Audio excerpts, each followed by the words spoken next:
The Positive Pause is a motivational-minded podcast covering topics women want to know about as they journey to and through menopause, focusing on subjects that impact women's health and healthy aging, including what it means to age healthfully. The Positive Pause features experts and influencers from a variety of industries and specialties. The information and opinions expressed on the Positive Pause are not intended to replace the services of trained professionals or to provide specific medical advice. To see the National Menopause Foundation's full medical disclaimer, please visit nationalmenopausefoundation.org. Welcome to the Positive Pause. I'm Claire Gill, founder of the National Menopause Foundation. Joining me for this episode is Dr. Maria Luque, fitness expert, health science professor, menopause expert, military veteran, and a busy mother with a passion for sharing knowledge and helping women in menopause lead healthier and happier lives. She is the founder of Fitness in Menopause, where she helps women find the fun in movement and exercise through perimenopause and menopause. Dr. Luque has researched the effects of physical activity on the quality of life during menopause.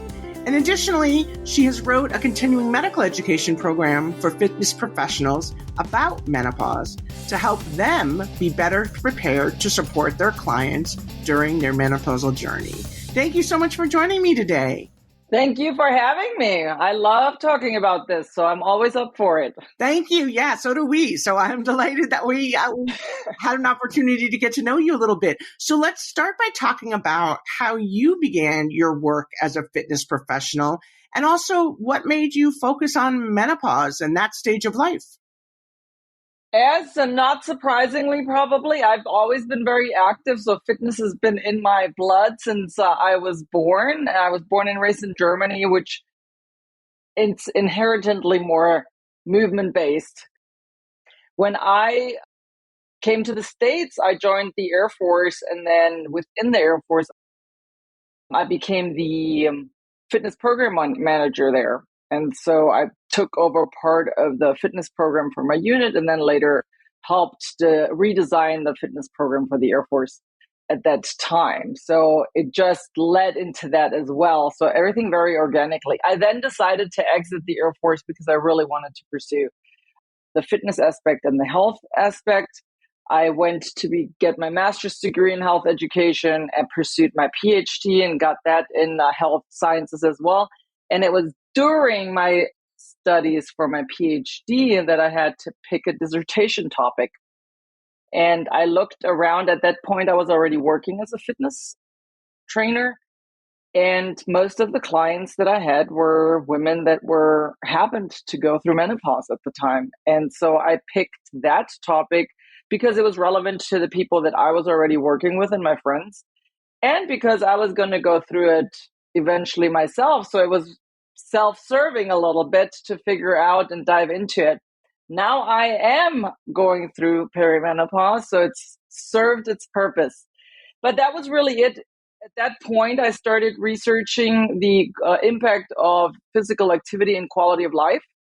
And quality of life has been my entire focus for the last 11 years, trying to fine-tune what that means within the movement and fitness world.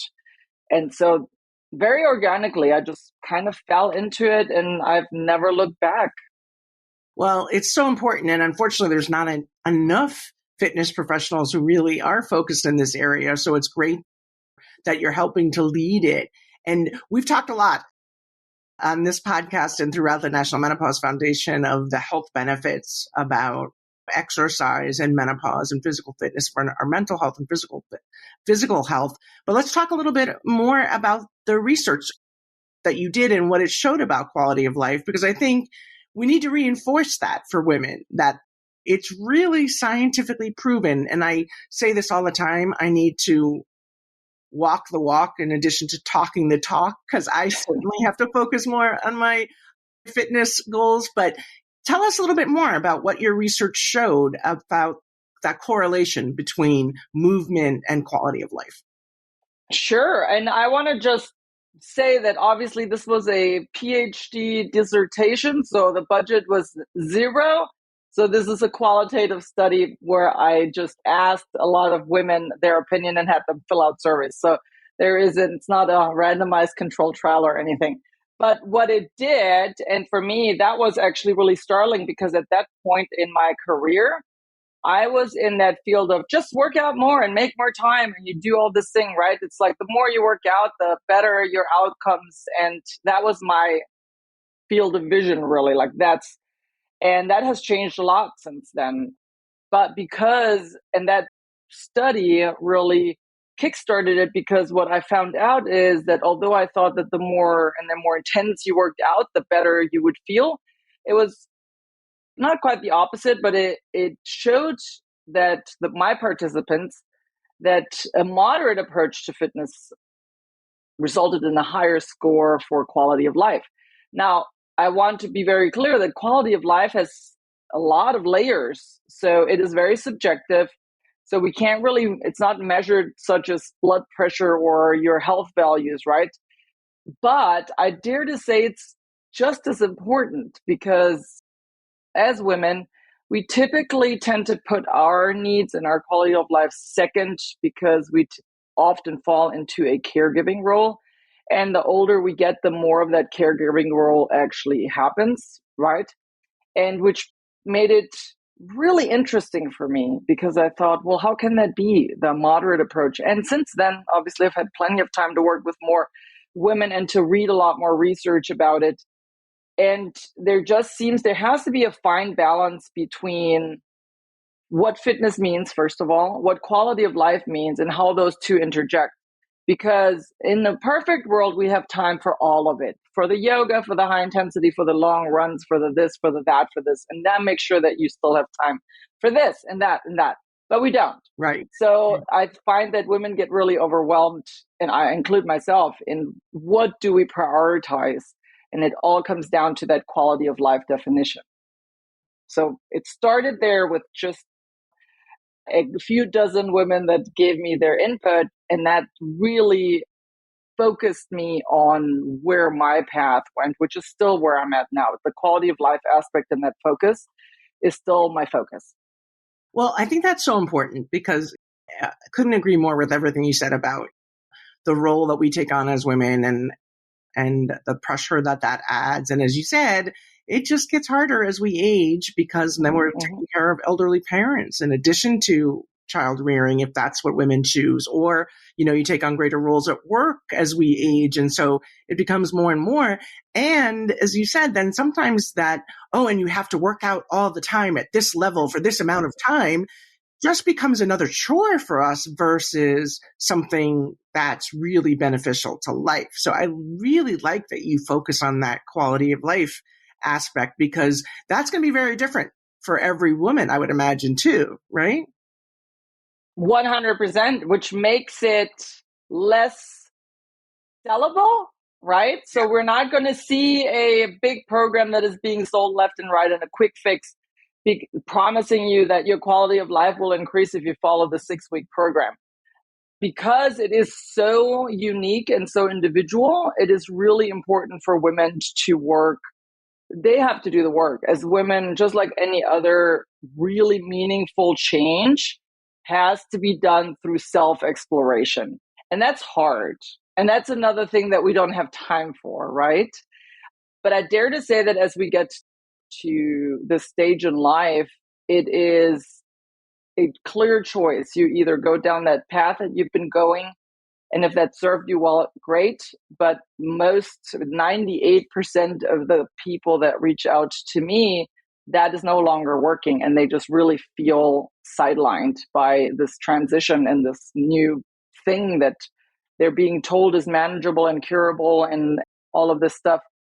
So it just becomes, as we are talking about it more, sadly, it's becoming more confusing, because we're getting bombarded with a lot of things that just don't make any sense and are just meant to distract us and to spend money. Yeah, you're right.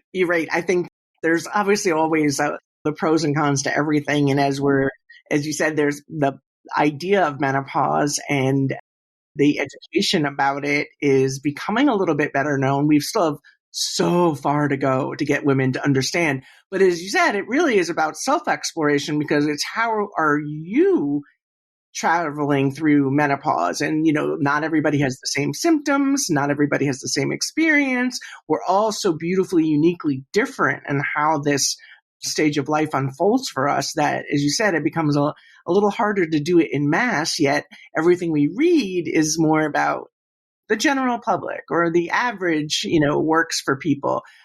We think the same when we talk about even entering menopause. The average age is 51, but in the United States, but I hear from women all the time where it's like, oh, I started, I had menopause at 42.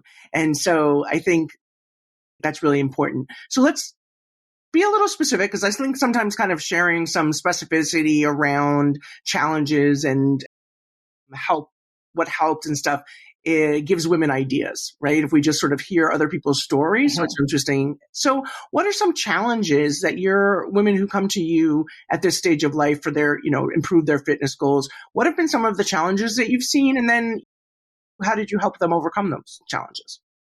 That's a great question, because it is at the core of it all, because I just personal experience and then my experience with my clients, the biggest challenge seems to be that sense of overwhelmedness and the sense of just feeling that they don't know what it is that they are supposed to be doing. Because if you listen to what we're being bombarded with, it's you definitely need to do high intensity exercise, but don't do it over 40 minutes, but then still make sure that you get your cardiovascular exercise that should be longer than 40 minutes. And definitely, you're right. So for everything that you do, there's another one. And it's a constant pull. I'd say 9 out of 10 women that reach out to me, that is the major challenge. I feel like I've been doing it right my entire life. Now it's no longer working. And I just don't know what to do because everyone's saying something different. And the way that I start working with women, and that is the first step that I would suggest to anyone listening to this, is to just take a breath. You need to sit down and you need to figure out what it is that you're actually trying to do. Is it that you feel pressured to work out and to exercise because of XYZ, like external factors? Mm-hmm. Is it that body image monster that's rearing its ugly head, which is another huge challenge for women going through menopause? So that initial identifying the why, the biggest hurdle, but also the biggest step towards figuring out what it is that you want to do. If it is a unrealistic goals, such as I want to lose all my belly fat, then there will be people that are selling you the things that are not going to work. So we need to start dismantling those goals that may be unrealistic and figuring it out. But that would be that first step. So that is a non-negotiable. If you really want to make an actual change, you have to identify why you are wanting to exercise. The second component to it is the strength training aspect, that a lot of women just feel overwhelmed by the idea of what that is. So when you're saying strength training, immediately most women think a gym full of people with big muscles that are throwing around weights that is very intimidating, or like a CrossFit gym or something really intimidating, right? Right. And it doesn't have to be. So we, again, take a step back and look where you are. And most of the time, it is starting with body weight exercises. So again, you're taking yourself out of that hysteria that is being created on purpose. Again, this is all done on purpose. Because when you are dizzy from spinning around, it's much easier to sell you things. And so those are two big ones. It's the feeling that you don't know what to do and what step to take, and feeling overwhelmed by the sense of information and not really knowing why you're doing it. If you can figure those two things out, then we can really make a big progress into the definition of strength training, which can be lugging around your children or your grandchildren or your puppies or your gardening equipment. All of these things, going for a hike that counts. There are a million ways that you can actually get introduced into strength training. And then from there, stop thinking far ahead and start here where you are.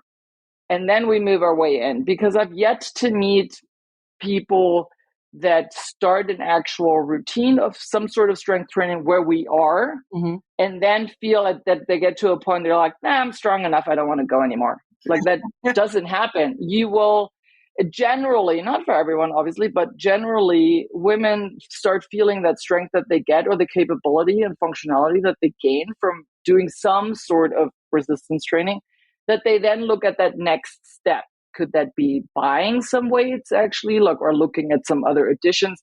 So those are baby steps, but that is in the future. So it doesn't require that immediate jump into buying all this equipment and doing all these things and joining a gym and doing all these group classes.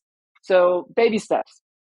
That's such good advice. I was sitting chuckling to myself as you were talking about sort of setting the realistic expectations and figuring out the why for what you're doing. I've been joking with people for decades that I don't know why I focused on 50s, but I had said, I'm going to be smoking hot in my 50s.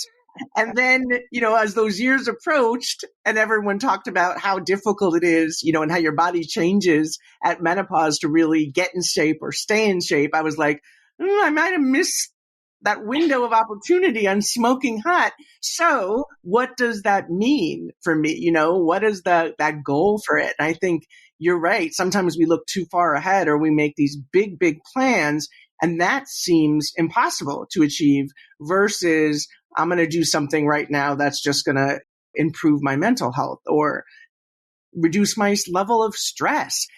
And then build from there into, now I'm going to do something dynamic that's going to, change appearance or stuff like that. So I really love that. And it's so true that sometimes that time to stop and think is what we don't build in for ourselves. Wait a minute, let me just pause for a minute before I rush out to join a gym or spend money on products or all of that kind of stuff. So I really like the approach with that. And that is something that will universally benefit all women, regardless of their fitness levels, even though we're so unique in it.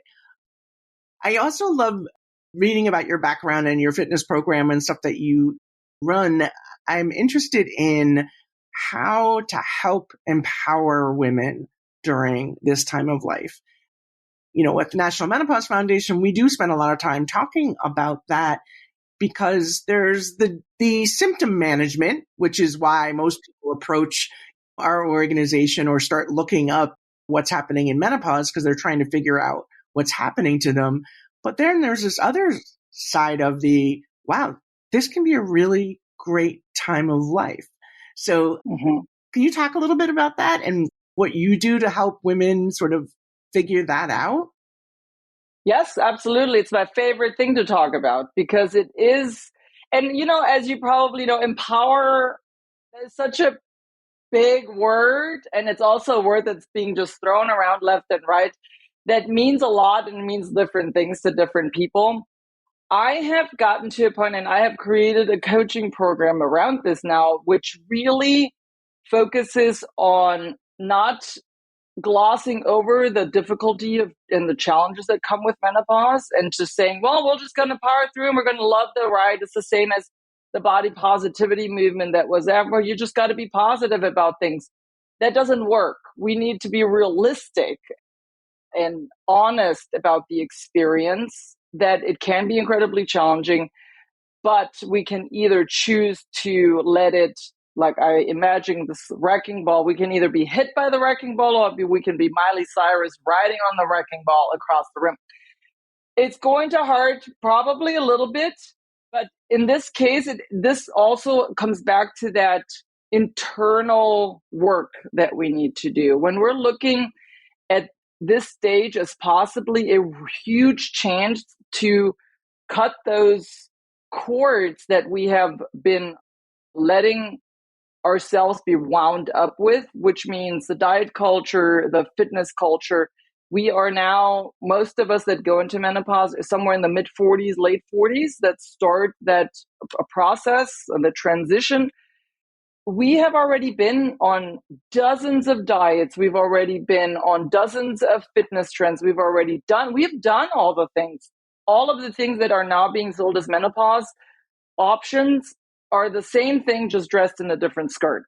It's the same thing, like new makeup on, but it's the same thing. The marketing tools are the exact same thing. So now is the time for you to say, I'm really tired of this. I want to get off this. And that's where true change can happen, when we look at the fun part of exploration, which can be like in my coaching program, we go back. What I don't want to say is stop here and avoid thinking like, then now it's your new life. Let's just ignore everything that has happened.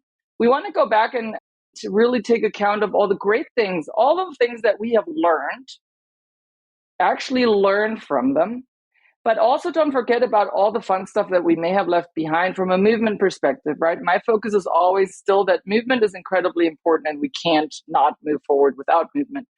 But I, for instance, forgot that I really loved racquetball. I just, along the way from moving from Germany to here and having a child and life and trying to grow a business, I just forgot. And then last year I started playing again and it's so much fun. So why don't we go back and instead of trying to find some new thing or being sold something, why don't you go back to things that you actually have enjoyed? Rollerblading, roller skating. If you have a roller skating ring, I'm in Austin, it's 110 degrees. It's the coldest place you can be, at the racquetball court and the roller skating ring. So what I mean is we need to really change our outlook and saying, this is my time to reinvent myself, maybe. Yeah. Not completely like look at changing yourself, but take account of what you've liked, what you want to leave behind, what you want to take with you, and then reinvent that and try something new. Also, why not explore something new? This is a great opportunity to explore new things that you may have not ever tried out. That's really good advice too. Yeah, because there are things that just naturally change. I always say, you hear women a lot these days when we talk about menopause or where they're interviewed.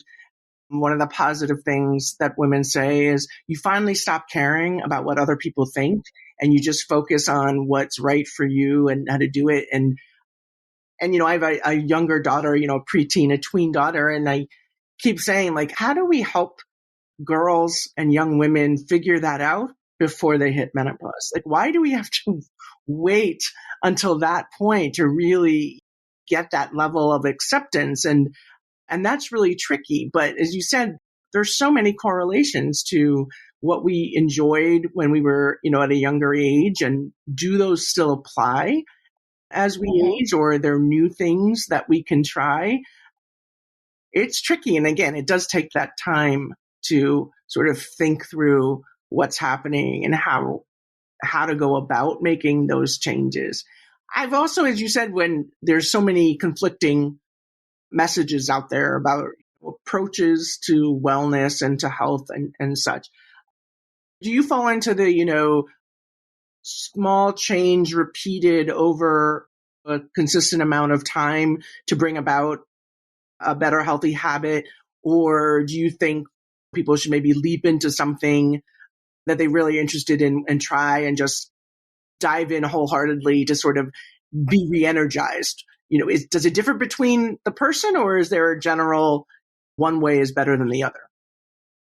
Well, you saw me maybe shaking my head and nodding at both, because I thought, well, both apply. Like, they're not mutually exclusive, because yes, small changes, bite-sized changes are the most successful to implement.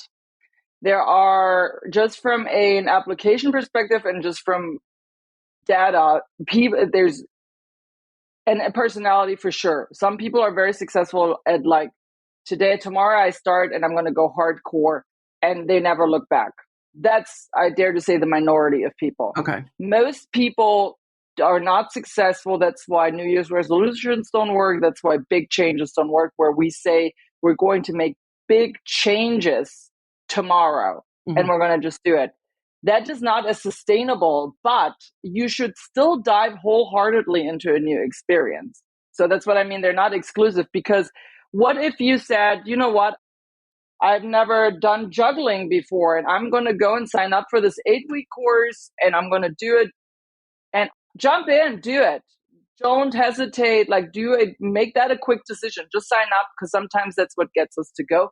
But am I going to advocate that now you stop doing something else that you enjoyed so you can juggle all day? No, because that's not sustainable. Right. So small changes that are adventurous, but even with clients, when I start with, especially with the resistance training routine or changing movements, I am quite opposed to people working out or creating routines that are more than 3 days a week when they haven't been at all working out. Because in my experience, it doesn't work most of the time. And what happens then is that there's a sense of failure that happens when you can't sustain that effort. So it's much better to say, you know what, I'm going to set myself 2 days, I'm going to move. And it could be any 2 days, and it can be for any amount of time. Could be 10 minutes, could be 30 minutes. I mean, wouldn't advocate for 2 hours, but at any time of the day, and no restrictions with it. If you can get to a point where you can implement that successfully for 2 or 3 weeks, then the next step would be to either add another day or to increase that. I am always a proponent of adding more days rather than adding a longer period of time. And so then it becomes it's easier, because you can actually see that it's not as daunting as you thought it was going to be. So it's much more sustainable and much more successful from any perspective in any change behavior. Like if you were trying to change a behavior, to start slow and to do it. But to also starting too slow is also not good. If you say, I'm going to do 2 minutes today. Yeah, right. 2 minutes, right. So there's got to be some parameters, but it could be as easy. Sometimes I just prescribe, if someone's been really sedentary, if you can do 10 chair squats every time that you get up off your chair, if you're someone that works on your computer a lot, and that's it, don't do anything else. Just try to implement that every time you get off your chair to go to the bathroom or to go to the kitchen or the office, or do 10 chair squats. Don't even think about anything else. Don't change anything else. Before you know that, it's going to become almost awkward to not do it. Because when you sit down, you're like, I might as well do 10. Yeah. And it's not a big deal. So it's those kinds of things where you become a little sneaky around yourself. But yes, in general, it's all about making those small adjustments to make sure that we are able to sustain it, and to back off if we feel we've gone too far. Go with what you can do until you feel a sense of, I got this, and then make another change to it. But if you feel like you want to explore something, go for it. Right. Or try something completely off the wall. Yeah. Well, it's interesting. You were getting at sort of my next question too, because I was going to ask you about that. The support for women going from nothing, they shall remain nameless, to doing something a little bit. And as you said, gradually moving into 2 days a week. And then the other question I had was, what about those women who have been physically active and enjoy movement and do it regularly, and then, as you said, feel like, oh, wait a minute, this isn't working for me anymore. So for those women, is it increasing intensity? Is it increasing the duration? How do those women approach the change at menopause? I think it's easier for those of us who are so out of it, to get back into it. But what about the women who have been consistently, like I said, I've been doing the right thing and it's not working? Mm-hmm. What do you suggest for those kind of women that when they approach you? Then we need to look at fine tuning. Often it is a majority of women that reach out to me fall into that category where I feel like I've always done the thing and it's worked, but it no longer works. So many times women are actually working out too much and they are not getting enough rest. But so a lot of times it's not the intensity that isn't there, it's the lack of intensity. Oh. So a lot of times, what in my experience, and you may have heard it, there's been a lot of emphasis on heavier lifting, like more weight training that is a heavier load. And for people that are not really versed in what weightlifting is, that is a strange concept. What does that mean? And you don't have to worry about it if you haven't been lifting at all. But for those that have been resistance training, going into a heavier resistance training routine that requires more rest but is a maximization of your resistance training is often that small change that we need to just adjust some things.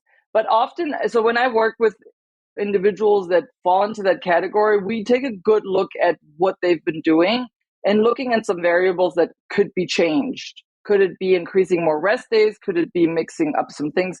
So there's a couple of different things that can happen. And most of the time, there's something that can be changed. That said, sometimes there are certain changes that happen, like, for instance, the belly fat. That seems to be the biggest issue for most people. I am throwing myself into that mix as well. If you have never had that kind of pooch in the front because you've just never had it for whatever reason, that can be incredibly distressing. And to think that you will be able to change that with working out or dieting is a false equivalent. And I know that that's what we've been like, it may have worked in the past that we say we start here and it's a linear progression. If I change these, then we come here. And now that just doesn't exist anymore. Even if you adjust a bunch of things, maybe there's a reduction, but I wouldn't feel comfortable guaranteeing that anything that I prescribe you will make that go away, because there's so many other things that are at play. So there comes a big mindset component on changing how you feel. Again, we're going to take it back to the why. Why is it that you're trying to change your routine? Is it purely body fat related? And is there a body image component that needs addressing versus your routine that needs addressing? Right. So those two often go hand in hand at that point. Often we cannot change some variables, but will those result in that outcome? Maybe, maybe not. But I always work with people with realistic goals. So I'm perfectly happy looking at some variables and changing those. But I also want you to be really realistic that this does not equal that. And that's where some of the challenges come into play. Yeah, that is important. But as you said, for most women's lives, the purpose of working out or training at all was for body image, right? To look good. And then when those changes happen and you can't actually control them, you do have to change the why that you're doing it, to be healthy, to be able to live that active aging life we want to have and we all expect to have, and then, prepare for it. I have a board member on the bone health and osteoporosis side, a former board member who's now on my medical advisory committee for menopause. And she often says that the things she's doing now are for her 80-year-old self, that she's taking care of herself now because she wants to be that active person as she ages. And I like looking forward like that. That's a good motivator to I want to be mobile. I want to be independent. So that's a very different goal than I want to look smoking hot in my 50s, which seemed good at the time, but realistically, there's a lot better goals out there. Well, we could talk about this forever because, again, it's such an important topic and one that, I think all women are really focused on throughout life, but particularly as we sort of hit this midlife change. But is there anything that we haven't covered that you want to make sure that you get to say during this podcast? No, I think we've gotten into it. Again, like you said, we could talk about this forever, but I think the biggest takeaway, if you have to take anything away from this, is that to determine your why, biggest part. I know this sounds really boring and you sitting down is a big one, but you might discover some things that go way beyond the fitness and movement perspective. And that is the really important part, because then fitness you can layer on like a good sandwich. That comes the last part that goes on. You need to first get the actual sandwich components. The rest of the filling is later. But take that time to sit down and say, why is it that I want to make changes? And then figure out if that is something attainable or if it's something that you need to address. That is fantastic advice and a great way to wrap up our conversation. And I hope we'll have an opportunity to bring you back for further conversation on this topic and more. But thank you, Dr. Luque, for sharing your passion and your expertise with us. We will include additional information and resources about you and your work with the notes for this episode, so our listeners can follow up and learn more. And I hope you've enjoyed this episode as much as I have. If so, please subscribe to the Positive Pause podcast so you never miss an episode. And please share information about the podcast with your family and friends. Thank you again to my guest, Dr. Maria Luque, and thank you for listening. We hope you'll tune in to another episode of the Positive Pause.